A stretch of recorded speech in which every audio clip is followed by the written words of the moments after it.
Darlington supporters were given their Christmas present a day late as Tommy Wright put in their best performance of the season to demolish York City. It has been a sometimes bleak season for Quakers, only showing glimpses of what they are capable of, so went into yesterday's game sixth bottom, without a win in 9 matches and having scored only 9 times at home. Indeed, in yesterday's the Northern Echo Wright admitted, "We've got to give our home fans something to cheer about because the away fans get spoiled with the goals." His side duly delivered. The team enjoyed their biggest win of the campaign, the 5-1 scoreline being one that nobody saw coming. Beleaguered York head midfielder Alex Bray sent off just before halftime, at which point it was already 2-0 and there was no way back for Sam Collins' team, who will want revenge when the teams meet again on New Year's Day. 2 successful penalties by Andrew Nelson, and goals by Harvey Saunders, Jordan Nicholson and Liam Hughes cheered up Quakers fans, whose enthusiasm has been tested lately.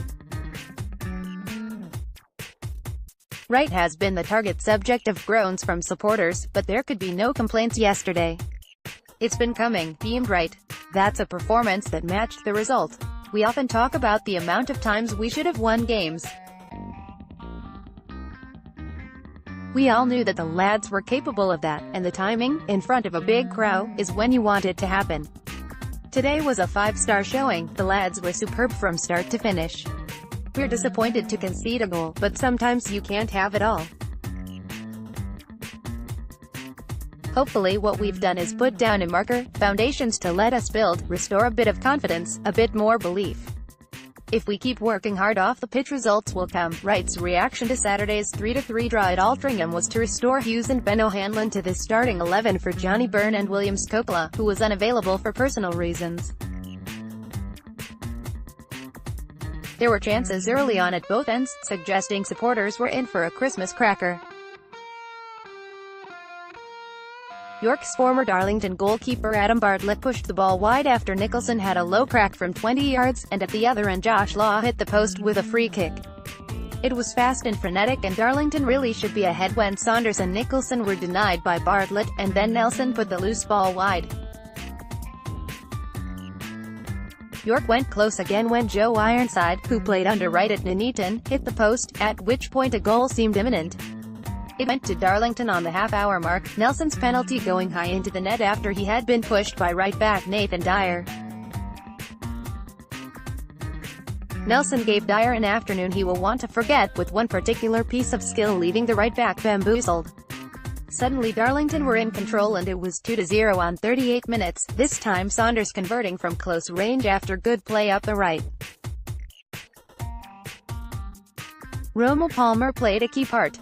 The midfielder on loan from Barnsley looks confident on the ball, and he combined with Luke Trotman before passing to Nicholson, whose shot was parried by Bartlett before Saunders followed up for his 7th goal of the season.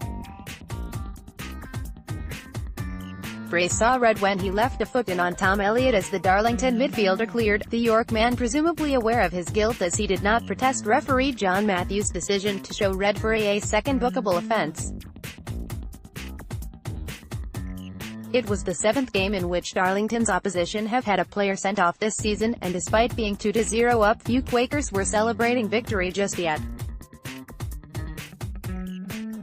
3 times in their 9-game winless run they had thrown away a 2-goal margin, against Leamington 2-2, Bradford PA 2-2, and Altrincham 3-3, so it was not until they were 3-0 ahead on 52 minutes were fans confident.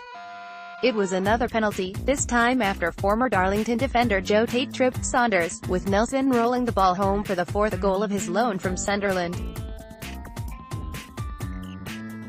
Wright is understandably desperate to keep him for longer than his initial month, while supporters later chanted, "Sign him up," when he was substituted. York's heads dropped. The game was up. Darlington, however, were enjoying themselves, notably when Palmer performed a party piece by backheeling across into the penalty area. "He's got a swagger about him, he's a confident boy and it shows in his play," said Wright. It came after Will Smith hit the bar with a header, but it was 4-0 on the hour with a pacey Quakers attack looking threatening every time they ventured forward. Thunders hooked the ball into space inside York's half and Bartlett, who otherwise enjoyed a very good game, came rushing out of the penalty area but Nicholson lobbed him. York pulled a goal back when substitute Jock Wright tucked home neatly from inside the penalty after a pass by fellow sub Liam Agnew, causing brief alarm among Darlington supporters. York's slight hope was extinguished, however, when Hughes headed home for 5-1.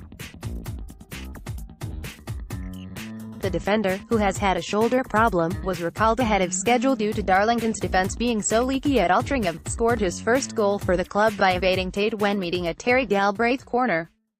York had their only corner in the 93rd minute, summing up a day that saw the teams experience their respective highest and lowest points of the season.